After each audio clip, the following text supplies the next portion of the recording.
ఆదిత్య హృదయం. ఈరోజు ఈ ఆదిత్య హృదయం గురించి తెలుసుకుందాం. ఈ ఆదిత్య హృదయం అనేది ఇప్పటి తరం పిల్లలు ప్రతి ఒక్కరూ చదవాల్సిందండి. అది ఎందుకు అంత ముఖ్యమైనది అనేది చెప్పడానికి నేను నా మాటల్లో ప్రయత్నం చేస్తాను. కాబట్టి మీరు ఎండింగ్ వరకు వినండి. మనకు సూర్యుని మొదటి కిరణం పడగానే నేను అనేవాణ్ణి ఉన్నానన్న ప్రజ్ఞ మనకి కలుగుతుంది. ఆయనేమో చూడ్డానికి మండే అగ్నిగోళం. మరి అంతేనా? అగ్నిగోళమేనా ఆ సూర్యభగవానుడు అంటే? కానీ మనకి కనిపించని దానికంటే పై స్థాయిలో ఉన్నవాడే ఆ సూర్యనారాయణుడు. ఆయనే ఆదిత్యుడు.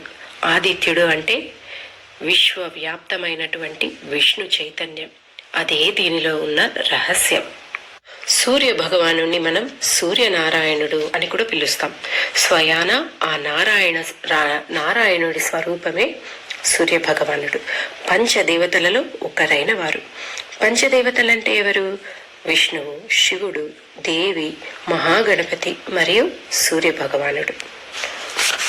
ఈ ఆదిత్య హృదయం పఠించడం వలన ఆ సూర్య భగవానుని చైతన్యాన్ని, శక్తిని మనం పొందగలుగుతాం. రామాయణ యుద్ధకాండంలో దీని గురించి చెప్పబడింది. ఈ స్తోత్రాన్ని అగస్త్య మహాముని శ్రీరామచంద్రుల వారికి చెప్పారు.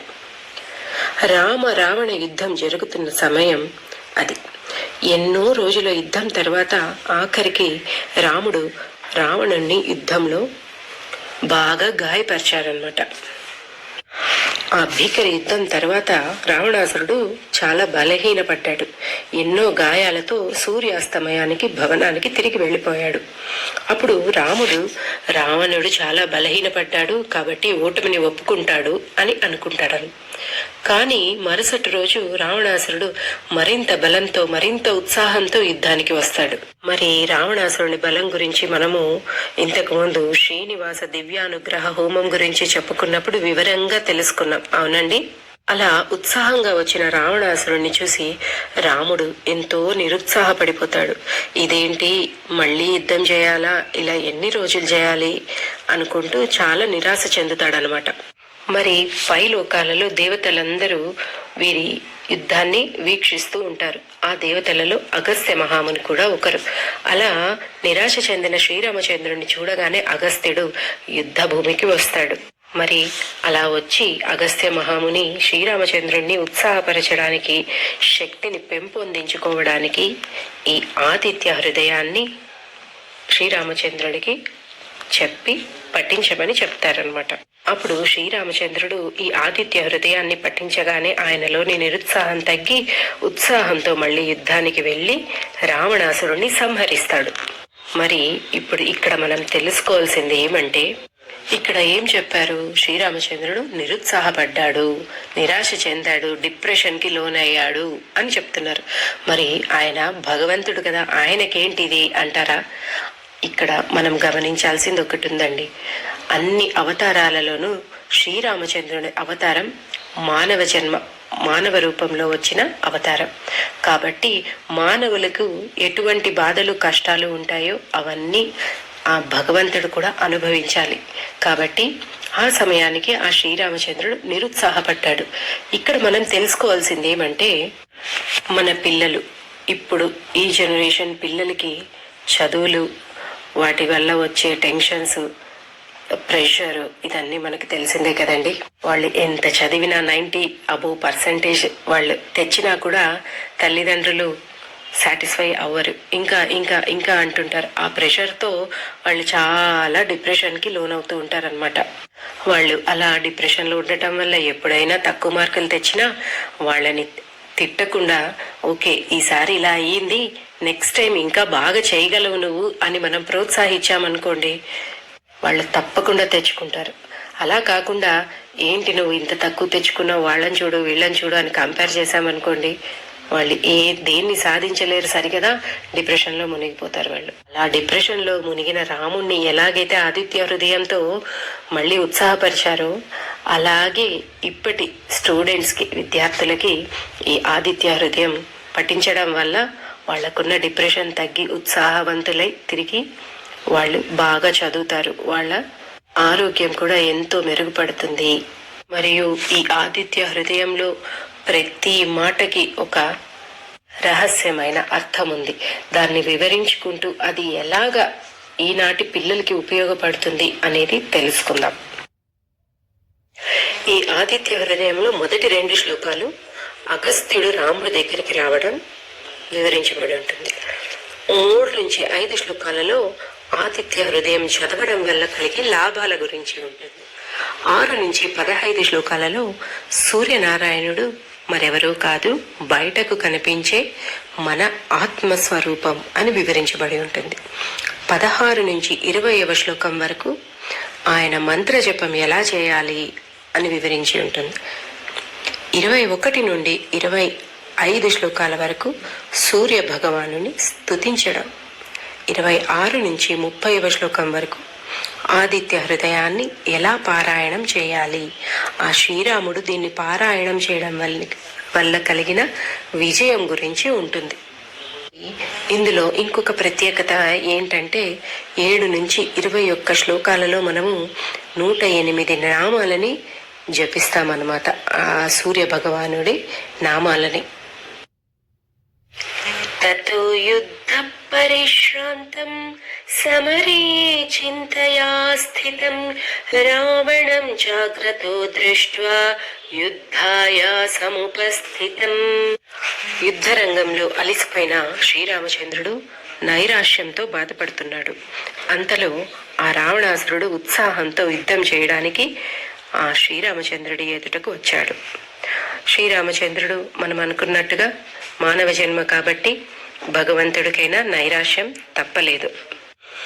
దైవతైశ్చ సమాగమ్య ద్రష్టుమభ్యాగతోరణం ఉపాగమ్య బ్రవిద్రామం అగస్త్యో భగవాన్ ఋషి. యుద్ధాన్ని చూడడానికి వచ్చిన అనేక మంది దేవతలతో పాటు అగస్త్య మహాముని కూడా ఒకరు. ఆ అగస్త్య మహాముని శ్రీరాముని నైరాశ్యం చూసి ఆయన వద్దకు వచ్చి ఇలా చెప్పాడట. ఇక్కడ మనం ఒకటి గమనించాలి. ఇదంతా మనకు ఆ మహిమాన్వితమైన ఆదిత్య హృదయాన్ని ఇవ్వడం కోసం ఇలాంటి ఒక సన్నివేశాన్ని క్రియేట్ చేశారు.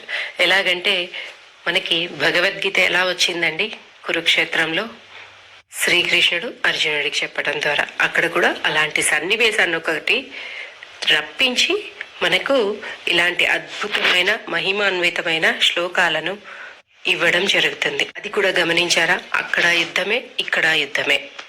యుద్ధం మధ్యలో వచ్చినవి 2. రామ రామ మహాబాహో శృణు గుహ్యం సనాతనం ఏన సర్వానరీన్ వత్స సమరే విజయిష్యసి. ఓ రామా, అత్యంత బలమైన బాహుబలం కలవాడా, చింతించకు అంటున్నాడు ఇక్కడ అగస్త్య మహాముని.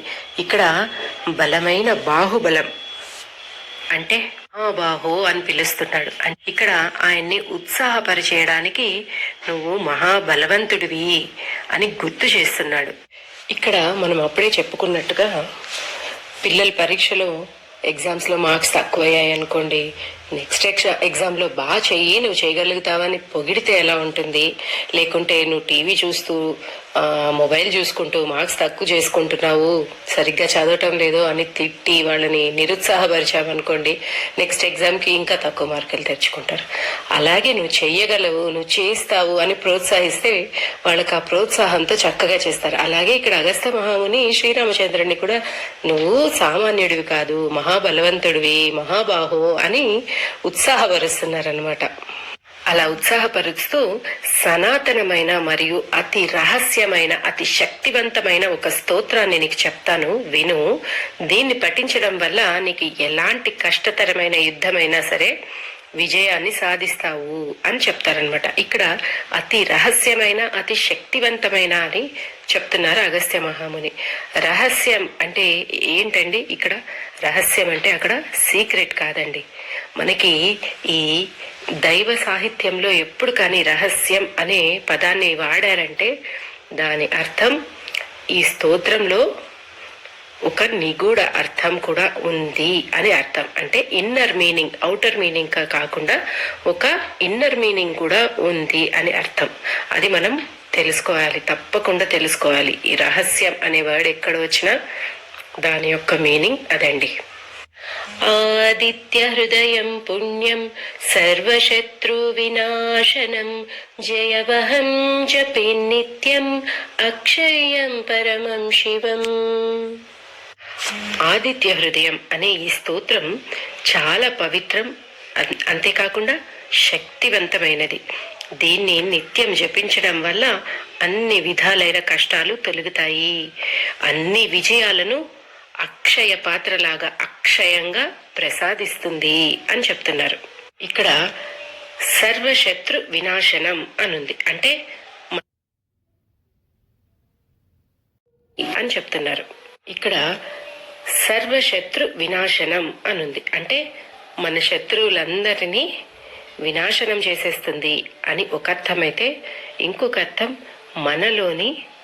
మనకి శత్రువులు ఏంటండి, మనలోని దుర్గుణాలు అనేటువంటి శత్రువులని జయించు అని చెప్పడం అన్నమాట. ఇక్కడ ఒకరి పట్ల ద్వేషాన్ని, ఒకరి పట్ల విరోధ భావాన్ని వదిలి క్షమాగుణాన్ని అలవర్చుకో, మనలోని దుర్గుణాలన్నింటినీ చంపివేసేయి అని చెప్పడం. సర్వమంగళ మాంగళ్యం సర్వపాప ప్రణాశనం చింతాశోక ప్రశమనం ఆయుర్వర్ధనముత్తమం. ఇది సర్వ పావనమైనది, అంతేకాదు ఎంతో మంగళకరమైనది. అలాగే సర్వ పాపాలను హరించివేసే స్తోత్రం, మనలోని చింతలను దుఃఖాలను నశింపచేసేది, అంతేకాకుండా ఆయురారోగ్యాలను కూడా పెంచేది. ఈ ఆదిత్య హృదయాన్ని జపే నిత్యం ఎల్లప్పుడూ పఠించాలి. అంటే ఎన్ని రోజులు చేయాలి, ఎలా చదవాలి, ఎన్నిసార్లు చెప్పాలి అని కాకుండా అనుభూతితో, మనస్ఫూర్తిగా, ఆర్తితో, అనుభూతితో చదవాలి అని చెప్తున్నారు. రశ్మిమంతం సముద్యంతం దేవాసుర నమస్కృతం పూజయస్వ విభస్వంతం భాస్కరం భువనేశ్వరం. ఆయన ప్రశస్తమైన కిరణాలు మనకి ఎంతో ఆరోగ్యాన్ని, మనం లేవగానే ఉత్సాహాన్ని, శక్తిని ఇచ్చేటువంటివి. మనకే కాదు, దేవతలకు కూడా ఆయన కిరణాలు అవసరం. అటువంటి కిరణాలను ఇచ్చేవాడు. దేవతలు, రాక్షసులు ఇద్దరితో కూడా పూజింపబడేవాడు ఆ సూర్య భగవానుడు. ఎంతో తేజస్సును కలవాడు, అన్ని లోకాలకు ఈశ్వరుడు లాంటివాడు. అలాంటి ఈ భాస్కరుణ్ణి పూజించు అని అగస్త్య మహాముని చెప్తున్నారు. సర్వదేవాత్మకో హేష తేజస్వీ రశ్మి భావనః ఏష దేవాసురగణాన్ లోకాన్ పాతి గభస్తిభిః. ఈయన దేవతలందరికీ ఆత్మ అయినటువంటి వాడు. తన కిరణాలతో లోకాలను ప్రకాశింపచేయువాడు. దేవతలను, అసురులను, సమస్త జీవులను తన కాంతితో కాపాడేవాడు.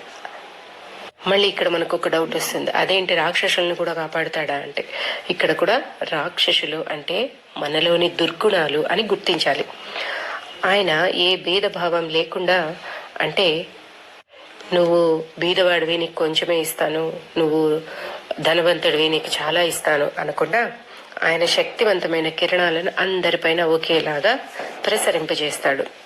ఆ కిరణాలలో ఉన్న శక్తిని నువ్వు ఎలా తీసుకుంటావు అనేది నీపైన ఆధారపడి ఉంటుంది.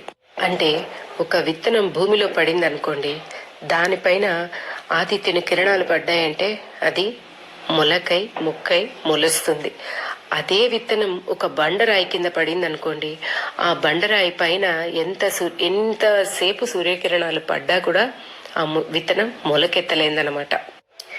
ఏష బ్రహ్మా చ విష్ణుశ్చ శివః స్కందః ప్రజాపతిః మహేంద్రో ధనదః కాలో యమః సోమో హ్యపాంపతిః.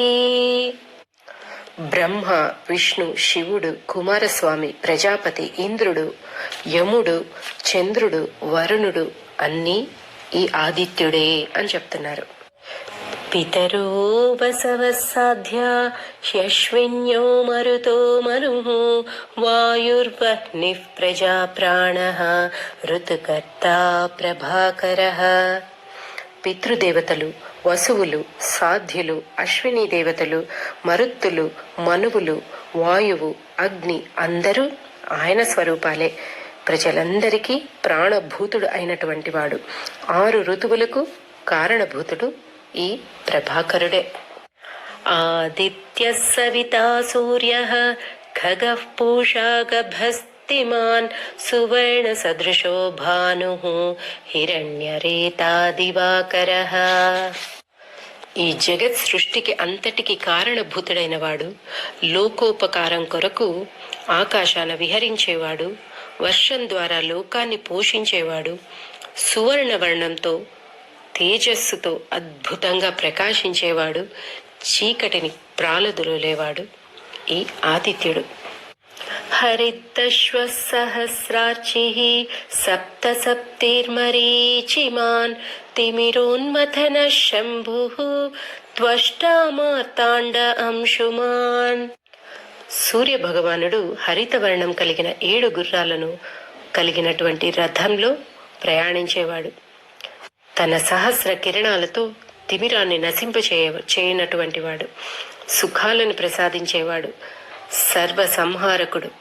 జగత్ ప్రళయానంతరం మళ్ళీ ఆ జగత్తుని సృష్టించడానికి ఆవిర్భవించినవాడు, ఎప్పుడు తన కిరణాలతో ప్రకాశించేటువంటి వాడు అని అర్థం. హిరణ్యగర్భ శిశిరః తపనో భాస్కరో రవిః అగ్నిగర్భేదితే పుత్ర శంఖ శిశిరానాశనః. తన ఉదరంలో బ్రహ్మాండాన్ని ధరించి తాపత్రయాన్ని నివారించేటువంటి వాడు, తరింపచేసేటటువంటి వాడు, దివ్యమైన ప్రకాశవంతుడు, అన్ని లోకాలచే పూజింపదగినవాడు, అగ్నిని గర్భంలో ధరించినవాడు, అదితికి పుత్రుడు, సాయంకాలాన శాంతంగా ఉండేవాడు, మంచుని తొలగించేవాడు అని అర్థం. వ్యోమనాథస్తమో భేది ఋగ్వేజుస్సామపారగః ఘనవృష్టిరపాం మిత్ర వింధ్యవేధి ప్లవంగమః. ఈ ఆదిత్యుడు ఆకాశానికే నాథుడట. రాహుని జయించినవాడు, 4 వేదాలను చదివినవాడు, వర్షాలను కురిపించేవాడు, వరుణుడికి మిత్రుడు, వింధ్యగిరులలో అతి వేగంగా ప్రయాణించేటటువంటి వాడు అని చెప్తున్నారు. ఆతపీ మండలే మృత్యుః పింగళ సర్వతాపనః కవిర్విశ్వో మహాతేజ రక్త సర్వభవోద్భవః. ఈ ఆదిత్యుడు గుండ్ర అగ్నిగోళం ఆకారంలో శత్రు సంహారం చేసేటటువంటి వాడు. ఉదయమేమో పింగళ వర్ణంలో, మధ్యాహ్నమేమో సర్వ ప్రాణులను చేసేటటువంటి వాడు. మహా తేజోవంతుడు, సమస్త ప్రాణుల జీవానికి కారణభూతుడు. నక్షత్ర గ్రహ తారాణాం అధిపో విశ్వభావనః తేజసామపి తేజస్వి ద్వాదశాత్మాన్ నమోస్తుతే. విశ్వంలో ఉన్న అన్ని తారలకు గ్రహాలకు నాయకుడు ఇంద్రుడు, ధాత, భృగుడు, పూషుడు, మిత్రుడు, వరుణుడు, అర్చిస్సు, వివశ్వంతుడు, విష్ణువు, అర్వముడు, త్వష్ట, నహిత అను 12 నామాలతో ప్రసిద్ధమైన నీకు నా నమస్కారములు. నమః పూర్వాయ గిరయే పశ్చిమాయాద్రయే నమః జ్యోతిర్గణానాం పతయే దినాధిపతయే నమః. అన్ని దిక్కులకు రాజు, జ్యోతిర్గణాలకు అధిపతివి, రాత్రి పగలు అనేటువంటి వాటిని నిర్ణయించేవాడివి. అలాంటి మహిమాన్వితుడికి నా నమస్కారములు. జయాయ జయభద్రాయ హర్యశ్వాయ నమో నమః. నమో నమః సహస్రాంశో ఆదిత్యాయ నమో నమః. నీవు జయాలను నిర్ణయించేవాడివి, మంచి రంగు కల గుర్రాలను కలవాడు, వేల వేల కిరణాలతో మమ్మల్ని పాలించేవాడివి. అదితికి పుత్రుడైనటువంటి ఓ ఆదిత్యుడా, నీకు నా నమస్కారం. నమ ఉగ్రాయ వీరాయ సారంగాయ నమో నమః. నమః పద్మ ప్రబోధాయ మార్తాండాయ నమో నమః. నువ్వు ఉగ్రుడవు, వీరుడవు, వేగంగా ప్రయాణించే నీకు నా వందనాలు. పద్మాలు వికసించడానికి, ప్రళయానంతర సృష్టికి కారణభూతుడైనటువంటి నీకు నా నమస్కారాలు. బ్రహ్మేశానచ్యుతేశాయ సూర్యాయ ఆదిత్యవర్చసే భాస్వతే సర్వభక్షాయ రౌద్రాయ వపుషే నమః. చెడు కలిగించే వాటిని అన్నింటికీ నువ్వు భక్షించేవాడివి, సర్వభక్షుడువు. అలాగే చెడు కలిగించే అన్నింటినీ నశింపజేసేటటువంటి రౌద్రుడవు. అత్యంత పరాక్రమవంతమైన వర్చస్సుతో వెలిగేవాడివి.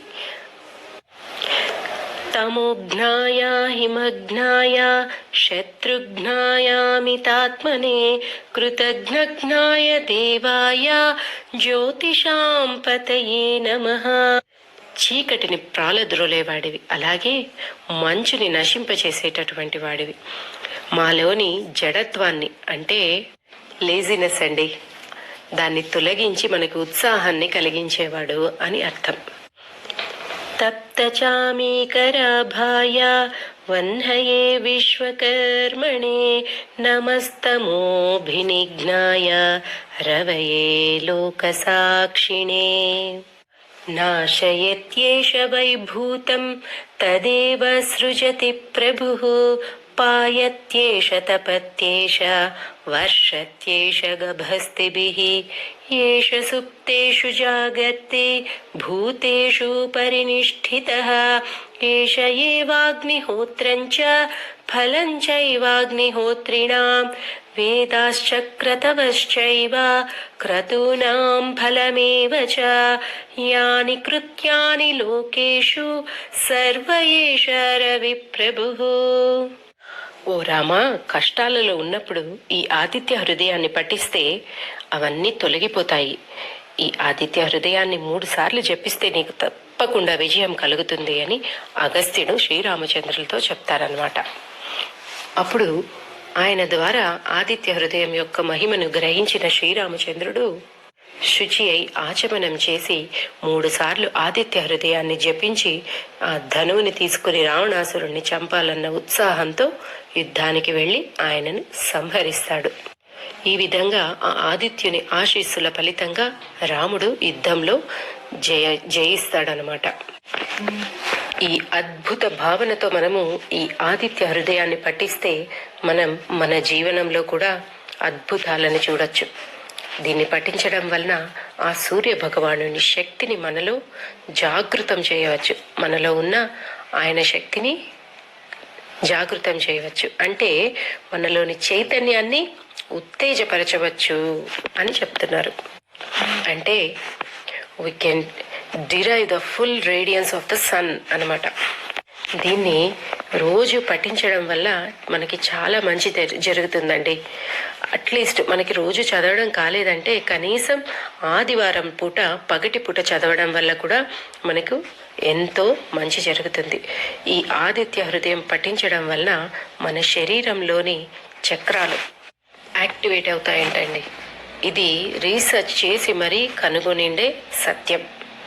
దీన్ని పఠించడం వలన ముఖ్యంగా మనకి మూలాధార చక్రం, స్వాధిష్టాన చక్రం, మణిపూరక చక్రాలు ఒకేసారి యాక్టివేట్ అవుతాయి అని చెప్తున్నారు.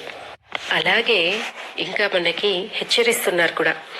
దీన్ని ఒక్క రోజులో ఆదిత్య హృదయాన్ని చాలా సార్లు పఠించడం వల్ల మన బాడీలో ఉన్న హీట్ పెరిగిపోతుంది. కాబట్టి ఈ ఆదిత్య హృదయం అనేది ఎక్కువ సార్లు కూడా ఒక్క రోజులో పఠించబోతున్నాం. మనకి అలాగే మంచి ఆరోగ్యాన్ని ప్రసాదించేటువంటి స్తోత్రం కూడా ఇది.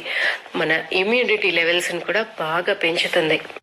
ఎందుకో తెలుసా అండి, ఈ స్తోత్రంలో ఉపయోగించిన అక్షరాలు ఒక పద్ధతి ప్రకారంగా అమర్చిన ఆ అక్షరాలను మనం పఠించడం వలన మనలో ఎనర్జీ అలా బయటకు వస్తుందట. మన నరాలకు ఒక పాజిటివ్ వైబ్రేషన్ ఇస్తుందట. శరీరాన్ని కామ్నెస్ ఇస్తుంది శరీరానికి. అలాగే నెగిటివిటీని కూడా, మన బాడీలో ఉండే నెగిటివిటీని అంతటినీ కూడా ప్రాలద్రోలుతుంది అనమాట. మన కంటి చూపు కూడా మంచిగా ఉంటుందట. దీన్ని చదవటం వల్ల మన శరీరంలో వేడి పెరిగి నీటిని బాగా తాగుతాం. దానివల్ల మన రక్త ప్రసరణ కూడా బాగా జరుగుతుంది, ఆకలిని కూడా పెంచుతుంది. కాబట్టి ఈ ఆదిత్య హృదయం అనేది ఎస్పెషల్లీ నేనైతే పిల్లలకి తప్పకుండా నేర్పించాల్సినటువంటి స్తోత్రం అని చెప్తానండి. ఇది డిప్రెషన్కి చాలా చాలా చాలా బాగా పనిచేసే స్తోత్రం, యాంటీ డిప్రెసివ్ స్తోత్రం అని చెప్పచ్చు దీన్ని. కాబట్టి మనం నేర్చుకొని మన పిల్లలకి కూడా నేర్పిద్దాం. అంతేకాకుండా ఒక నియమబద్ధమైన ప్రణాళికతో ఈ ఆదిత్య హృదయాన్ని పఠించడం వల్ల ఎన్నో లాభాలు ఉన్నాయండి. అది ఎలా చేయాలో ఇప్పుడు చూద్దాం. సాత్విక ఆహారం తీసుకుంటూ సూర్యోదయానికంటే ముందు మనము తూర్పు దిక్కున సూర్యుడు కనిపించే విధంగా ఒక చెక్క పీట, అంటే దేవుని ఇంట్లో మనం ఏదైతే వాడతామో పూజ చేయడానికి ఆ పీట వేసుకొని మన ముందర ఒక రాగి చెంబులో నీటిని పెట్టుకొని సూర్యోదయం సూర్యోదయం ఫుల్గా ఉదయం అవ్వడం వరకు ఒక సర్టెన్ టైం ఉంటుంది. మనము సూర్యోదయం అయిన వెంటనే మనము ప్రారంభించామంటే ఆదిత్య హృదయం పఠించడాన్ని, సూర్యోదయం మొత్తం అయ్యే లోపల ఈ ఆదిత్య హృదయం పఠించడం పూర్తయిపోతుందండి. కావాలంటే మీరు ఒకసారి గమనించండి, ఎంత చక్కగా రచించారు చూసారా. అలా మనము 41 రోజులు చేసి తర్వాత ఆదిత్య హృదయాన్ని ఆ టైంలో పఠించి నమస్కారం చేసుకొని ఆ రాగి చెంబులో ఉన్న నీటిని తాగామంటే, ఇలా 41 రోజు చేశామంటే మన శరీరంలో జరిగిన మార్పుని మనమే గమనించవచ్చు. ఇది సైంటిఫిక్గా ప్రూవ్ చేసిన విషయం. మనకి 41 రోజులు అవ్వదు అంటే కనీసం 21 రోజులు, అది కూడా అవ్వదు అంటే 7 రోజులన్నా చేయండి. చేసి ఆ డిఫరెన్స్ని మీరే గుర్తించండి. హరే శ్రీనివాస.